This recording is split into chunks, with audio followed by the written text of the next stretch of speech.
Hey guys, কি খবৰ? আজি আমাৰ মাইনাক দি ৰান্ধাম, যিহেতু ছোৱালী মানুহ শিকিবই লাগিব। এয়া মাছ চাছ ধুই ৰেডি কৰিলে। ইফালে মই নিঞ্জা টেকনিক এটা খটালোঁ, যিহেতু তাই আজি ফাৰ্ষ্ট ৰান্ধিব, গতিকে মই শিকাই দিবই লাগিব। মই শিকাই দি আছোঁ আৰু ইফালে তাই মছলা চছলা দি মাছখিনি সানি মেৰিনেট হ'ব দি কেনে মছলা ৰেডি কৰি আছে। ৰাউণ্ডকৈ ফালিবা, ৰাউণ্ডকৈ ফালা, তাৰপিছত দীঘালকৈ ফালা, এনেকৈ তিনিটা দিয়া। ভিডিঅ'টো এইকাৰণে কৰিলোঁ, তাইৰ ফাৰ্ষ্ট কুকিং মেমৰি হিচাপে থৈ দিয়াৰ কাৰণে। পূৰা গৰম হ'ব দিয়া।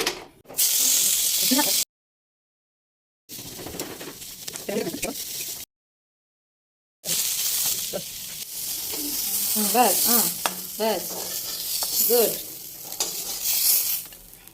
এয়া গাইছ, আমাৰ মাইনাৰ লাইফৰ ফাৰ্ষ্ট মাছ ভাজি।